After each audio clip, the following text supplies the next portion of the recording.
Dans l'infrarouge, il y a certaines bandes ici qu'on peut observer à partir du sol, mais il y en a beaucoup qu'il faut aller à l'extérieur de l'atmosphère pour les observer. Les ondes radio, vous voyez, pas de problème, les radiotélescopes, c'est pour ça que ça ne donne rien d'envoyer un radiotélescope dans l'espace. On ne sera pas mieux qu'au sol. Toutes les ondes radio passent jusqu'au sol. Mais si on veut observer les rayons gamma, les rayons X, les rayons ultraviolets, heureusement pour nous, ne traversent pas l'atmosphère, il faut envoyer des sondes à l'extérieur. C'est pour ça que, même dans le visible, maintenant, on doit utiliser toutes sortes de techniques, même si l'atmosphère laisse passer la lumière, on doit utiliser toutes sortes de techniques pour pouvoir continuer à travailler dans le visible. Raison évidente, à cause de la pollution lumineuse. Pollution lumineuse, comme vous savez, qui a été très bien pris en main ici dans la région du lac Mégantic, du parc de l'Observatoire du Mont Mégantic.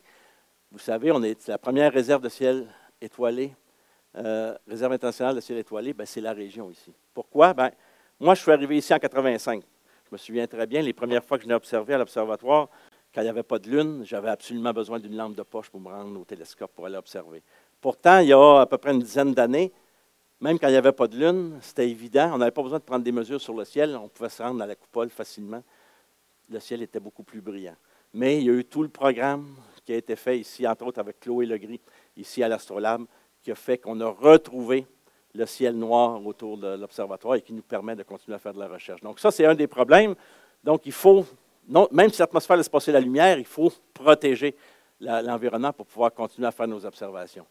Mais maintenant, comme je vous dis, on observe à toutes les longueurs d'onde. Ça, c'est le spectre électromagnétique, des rayons gamma jusqu'aux ondes radio. Et on a des instruments dans toutes ces longueurs d'onde-là. Le CFHT, par exemple, Canada, France, Hawaï, les Very Large Telescopes au Chili, ça nous permet d'observer dans le visible.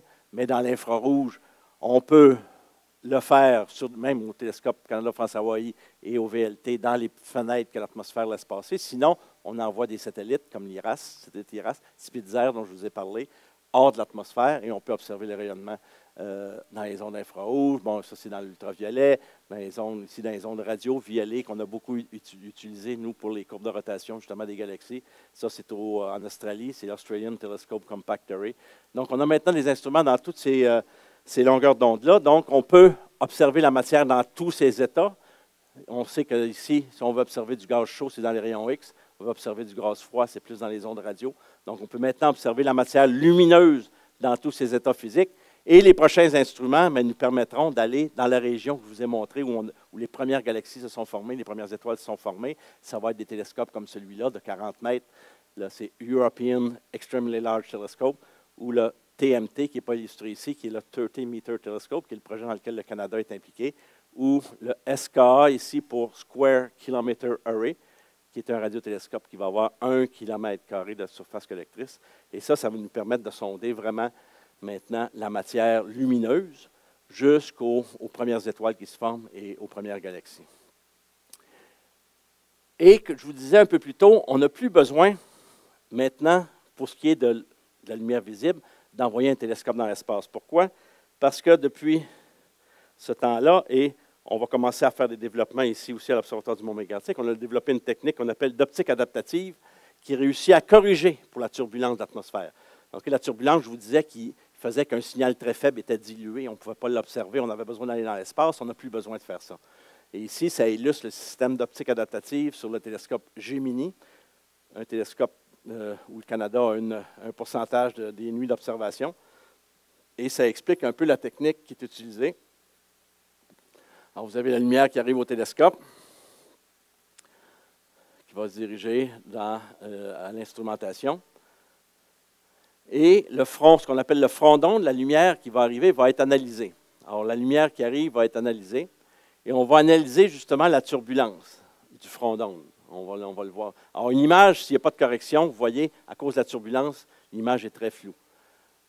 Sauf que là, le front d'onde arrive, vous voyez, tout déformé à cause de la turbulence. On analyse ça et rapidement, ce qu'on fait, c'est qu'il y a un miroir déformable qui va exactement se déformer en sens inverse de la turbulence et qui va rétablir le front d'onde comme s'il n'y avait pas d'atmosphère, de sorte que maintenant, on s'en fout de la turbulence d'atmosphère, on peut la corriger. Ce n'est pas tout à fait vrai ce que je dis. Oui, on corrige la turbulence, mais l'absorption de l'atmosphère, ça, on ne peut pas l'enlever. L'air va toujours être là, heureusement pour nous, mais on peut au moins corriger toute la partie turbulence. Donc maintenant, on peut étudier très précisément la matière lumineuse à toutes ces longueurs d'onde. Alors, comment on étudie la matière sombre? C'est ce que je vais montrer dans les dernières diapositives. Alors, qu'est-ce qu'on a ici? On a une galaxie qui est semblable à la Voie lactée. Okay? C'est une autre galaxie, ce n'est pas la Voie lactée. Et ici, ce qu'on a, c'est ce que j'appelais la courbe de rotation. Donc, vitesse de rotation en fonction de la distance du centre. Les points noirs, c'est ce qu'on observe. Ça a été observé avec le Very Large Array de télescopes, les 27 télescopes au Nouveau-Mexique. Alors ça, les points noirs, c'est ce qu'on observe. S'il y avait seulement les étoiles dans cette galaxie-là, si tout ce qui était présent comme matière, c'était des étoiles, ce qu'on devrait observer comme courbe de rotation, c'est ce qu'on voit ici. Donc, on devrait avoir des vitesses de rotation qui augmentent jusqu'à un maximum et qui ensuite décroissent. Pourtant, ce qu'on observe, ce n'est pas ça. Comme je vous ai montré, les vitesses demeurent constantes. Alors, la seule façon d'expliquer le fait que les vitesses demeurent constantes ici, c'est de rajouter ce qu'on appelle ici un halo de matière sombre. Et lorsque vous combinez ces deux composantes-là, oubliez celle-là, c'est le gaz qui n'a pas beaucoup d'influence. Vous combinez les étoiles avec le halo de matière sombre, vous voyez que vous pouvez représenter très bien les vitesses observées. Il n'y a pas d'autre façon d'expliquer ça, parce qu'une galaxie n'est pas en expansion. Une galaxie, c'est un système qui est en équilibre. Donc, si c'est un système qui est en équilibre, vous avez exactement un équilibre entre la rotation et la force de gravité. Donc, il y a effectivement, ça nous indique qu'il y a effectivement beaucoup plus de masse que ce qu'on voit sous forme d'étoile. Et la seule façon, c'est d'ajouter un halo de matière sombre. Pour une petite galaxie naine comme ça, j'ai travaillé beaucoup sur ce genre de système-là. Pourquoi ils sont intéressants? C'est qu'eux, c'est encore plus criant, le problème de la matière sombre. En fait, s'il y avait seulement les étoiles dans une galaxie comme ça ici, la vitesse de rotation maximale, vous voyez, devrait être 10 km par seconde. Pourtant, on observe quoi? On observe 50 km par seconde. En fait, cette galaxie-là est totalement dominée par la matière sombre. Ici, vous avez la contribution des étoiles. Vous avez même une contribution du gaz plus importante que la contribution des étoiles, mais ce qui est important de remarquer, c'est que c'est vraiment, cette galaxie-là, c'est 90 % de la matière sombre. OK? Donc, c'est important de bien pouvoir le comprendre. Dans les années 70-80, on a commencé à avoir à constater un pourcentage de plus en plus élevé de matière sombre. Aujourd'hui, non seulement on constate ça, mais on peut modéliser exactement comment elle est distribuée.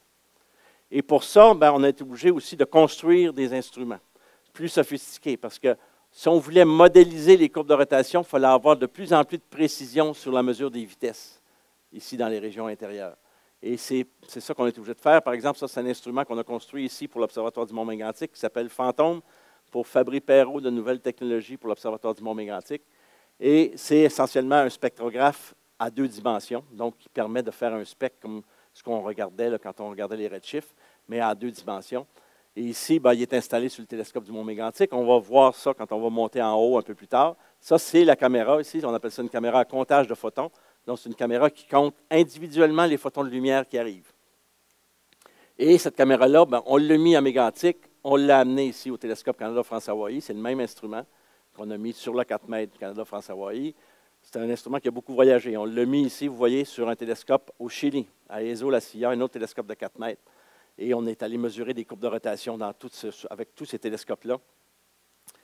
Et bon, je ne rentrerai pas dans les détails de l'instrument, mais ça vous illustre comment fonctionne une caméra à comptage de photons. Avant la génération de caméras à comptage de photons fantômes, les caméras à comptage de photons avaient ce qu'on appelle une efficacité quantique de 4 %. Ça veut dire quoi? Ça veut dire que pour 100 photons de lumière qui arrivaient, on en détectait 4. Cette caméra-là a permis de faire un bond vraiment en avant. Cette caméra-là a une efficacité quantique de 20 %. C'est-à-dire que pour chaque 100 petits photons de lumière qui arrivent, on en détecte 20. Okay? Donc, c'est quand même une puissance importante. Et comment ça fonctionne? Devant la caméra, ce qu'on va illustrer, là, je vais vous le pointer, on a mis un tube amplificateur. Donc, pour chaque photon de lumière qui va arriver, on va voir, ça va générer 10 000 électrons. Donc, on va le voir, vous allez voir le petit photon qui va arriver là. On va voir comment on va réussir à le détecter.